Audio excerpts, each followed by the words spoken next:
Art 1, we're going to do a review session for your quiz next week on your Artist of the Week, and we're just going to take a look at the last 4 artists that we studied, starting with Kelvinokafor, who was very well known for his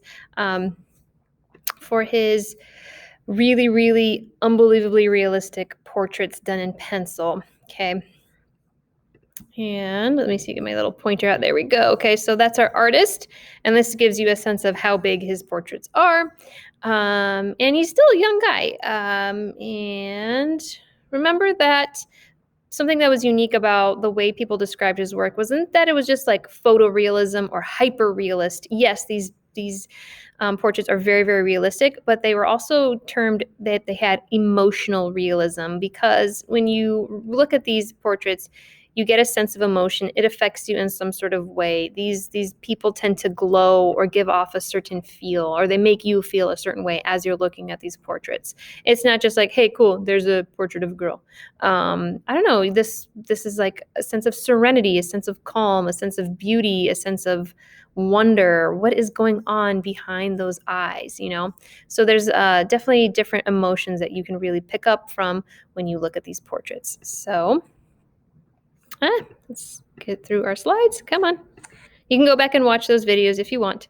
And you have these bullet points as well, and you guys did summaries on Kelvinokafor, but let's power through these.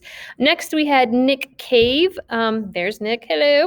How you doing? And Nick Cave was extremely well known for his sound suits, which basically were full body coverings and costumes essentially that could be danced in, and they tended to make sounds as you walked with them or danced in them. That's why they're called sound suits. They totally envelop the person who's wearing them, so you can't tell who they are, what race they are, anything about their identity, which kind of says a lot, because these sound suits were invented in response to the Rodney King event, essentially, and the LA riots, when Rodney King was wrongfully basically bashed by a group of white policemen in the 90s. And somebody caught it, sent it to TV stations, and it was a very public event, heard around the world, and basically an open vision to the racism that really exists in the world. So it was a really important event, and the sound suits were made in response to that. And as you could see, part of the reason why Nick Cave invented these was it envelops the person. Again, you cannot tell who they are. You can walk through and not sort of be judged. You're just a person in a costume rather than a specific person with a specific race. So these are it is a very intense way of making art. It has a lot to say about the world and what goes on in the world. Okay. Now let's skip through these. Next, we had Faith Ringgold, another contemporary artist. And Faith went to art school and realized that everybody was teaching her how to paint in the old European way, and she didn't really get to see herself in her art. So she invented essentially this way of making art, which was through quilting.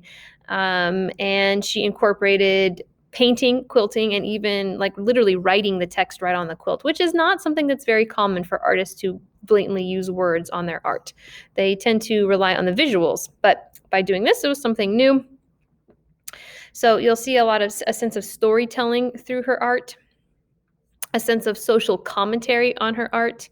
Remember that Faith Ringgold was also very much an activist for women's rights as well as civil rights, since she was an African-American woman. And she evolved and did lots of different kinds of art, not just quilting and painting, but actually she became a children's book writer too. So she's a very successful artist and really, tried to get out there and fight for what's right and what's equal and what's fair.